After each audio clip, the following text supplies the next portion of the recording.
Press the bell icon on the YouTube app to never miss a video from News Laundry. News Laundry, the Supreme Court Constitutional Bench has just given out the judgment on the Aadhar. The Aadhar debate is over, at least for now. And the judgment is in favor of the Aadhar Act, and the court has upheld the constitutional validity of the Aadhar itself. We have with us a petitioner in the case who was opposing the Aadhar Act, Prashant Bhushan. Welcome, sir. No, I was not. Let me make it clear. Yeah. I was not opposing the Aadhar Act as such. I was opposing some of the retrograde provisions in the Aadhar Act, which would lead to a denial of benefits of government schemes to people who didn't have an Aadhar or who couldn't authenticate themselves through biometric identification. Right. I was also saying that this Aadhar cannot be applied or cannot be made mandatory by private companies or private people like mobile phone companies or airlines or schools, etc. So today in this judgment, they have struck down those retrograde provisions of the Aadhar Act, which allowed the government to permit private companies to make Aadhar mandatory. So they have said that Aadhar can't be made mandatory for school admissions, for mobile phones, for bank accounts, etc. So that's a very important and positive thing in the judgment. They have also said that nobody can be denied their entitlement under any government scheme just because the biometric identification fails. But with all this, they have accepted the validity of the Aadhar Act, except for Justice Chandrachud, who has held that it is unconstitutional for several reasons. One, he says that couldn't have been passed as a money bill, and therefore In fact, we'll come to that question before the money bill aspect. We spoke to other people after the judgment as well, specifically Usha Ramanathan. She said that she is deeply disappointed. What's your reaction to the 4-1 judgment where it has also upheld the constitutional validity of the Act? No, I think on the whole it's a correct judgment because it strikes a proper balance between the need of this government or the government to have some kind of uniform identification for government schemes, etc., and the excessive things which were there in the Act about allowing private companies, or which could have opened the way or paved the way for a surveillance state. Right. So by striking down those aspects of the Aadhar Act, which could have paved the way for a surveillance state, I think the Supreme Court has essentially rendered a correct judgment. And also by saying that nobody can be denied entitlements because of failure of biometric identification. So these are very important and salutary aspects of the judgment. So, there will be n number of people right now who had already given their UID numbers to the banks, to the mobile companies and several private entities. So what happens to that data? I'm not sure what exactly they have said about that data. Because I think Justice Chandrachud in his judgment has said that that data needs to be destroyed. He has, of course, held the whole act to be unconstitutional. I'm not sure what the majority has said about the data which is already there with private companies. So will Justice Chandrachud's statement on this will be binding that the data should be destroyed? No, it depends upon what the majority has said about this. So, and as of now, we don't need to give our Aadhar ID, UID to the private entities at least, right? Yeah, correct.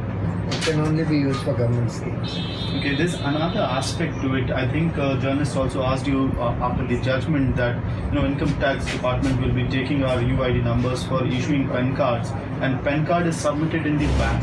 So is there a way that banks can get the Aadhar number even after the judgment, because the PAN card will have our UID numbers? You see, UID number by itself is not a violation of privacy, not an invasion of privacy. It is really the information that you gather by way of UID. Now, what I understand is that for very large value transactions of say 2 lakhs and above, you are required to give your PAN number. And because PAN number is somehow linked to the Aadhar number, therefore banks may get your Aadhar number when you make a transaction of more than 2 lakhs. So for the banks to have information about your Aadhar number by itself is not something very worrying or which will involve invasion of privacy. Question is, what kind of information can the banks get or anybody else get about you? See, the worry in this was that your normal bank transactions should not be accessible to the government. Here, suppose high value transactions of more than 2 lakhs are accessible to the government because your Aadhar number also gets linked to that. Then I don't think there is any serious problem because the government may be entitled. Anyway, those transactions were being informed to the Financial Intelligence Unit as well. If there are high value transactions in the accounts. Yeah. But the question was also about the safety aspect. How safe is that data? And Supreme Court has somehow relied on the assurances of the government that data will be kept safe. But we have seen n number of examples or reports coming up where appeared that the Aadhar data was highly compromised. Yeah, you see, once they have said that Aadhar can only be used for government schemes, essentially, then all the only information that the government will be able to collect by virtue of Aadhar would be which are the persons who have availed of government schemes. Now, to my mind, there is no real privacy about that data. Whether that data goes out, in fact, I would say that there is no reason why that data cannot be published. Who are the people who are availing of government schemes? To what extent? In my view, is information that should be accessible under the Right to Information Act. So even if the government were to put it out on a public website, in my view, that's not an invasion of privacy. So, it's not related to the judgment, but just a curiosity triggered by your statement. We have seen, universities and the UGC taking the Aadhar data, and it clearly had the mobile number, email ID, the bank account numbers attached to it. All these data were leaked. We have seen it in reports. Right. So that safety concern remains. So what has been collected prior to this, yes, that information, that is an issue of concern. That can be an issue of concern. But after this judgment today, in any case, nobody will collect data about your mobile phones or your bank accounts or your travel, etc., by virtue of Aadhar. So, as I said, that once the main judgment is implemented, which means that Aadhar can only be used for government schemes, then the only information that the Aadhar authority will get is about which persons are utilizing which government schemes. And that, to my mind, does not involve any issue of privacy. Therefore, in fact, that should be put out on a public website. So, government schemes also, include UGC, universities, these scholarships being given out by the government? No. Or will it be limited to the welfare schemes such as PDS? That's not very clear, but even if it included scholarships being given out by the government, that's all right. I mean, I don't see any harm. You see, that's the information which, in any case, people are entitled to under RTI. See, under RTI, every citizen is entitled to know how the government is spending its money and who are the people who are utilizing that money that the government is spending. Therefore, that information people are entitled to get. It was the main concern was about surveillance state, was about other kinds of information about your travel, about your bank transactions, about your school admissions, which were not really related to utilization of or the implementation or use of government schemes.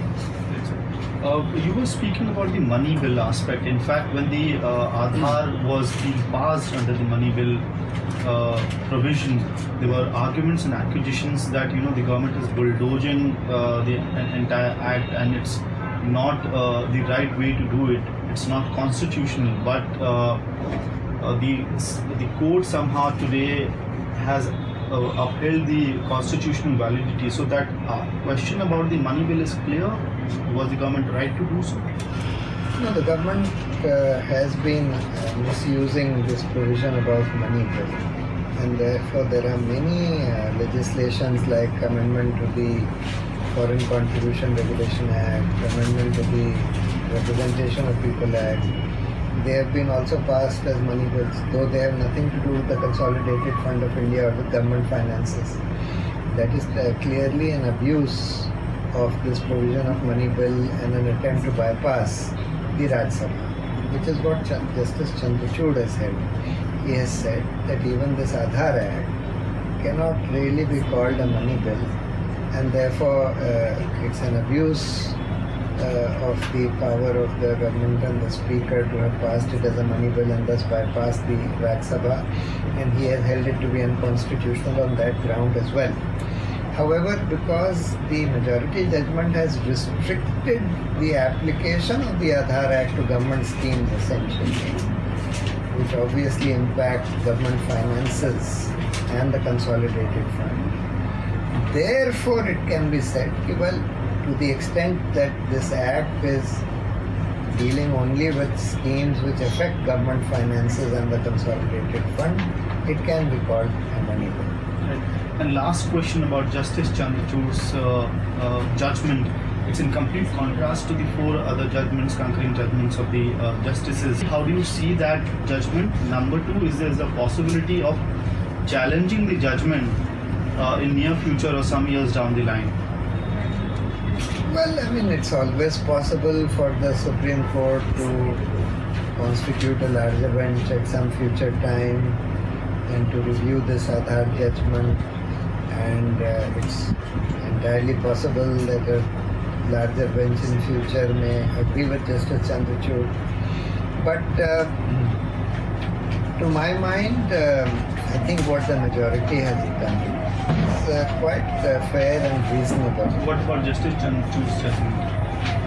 So I think Justice Chandrachud's judgment can be said to be correct on the issue of money bill, because the Act as it was originally passed did have some provisions which did not relate to the Consolidated Fund of India.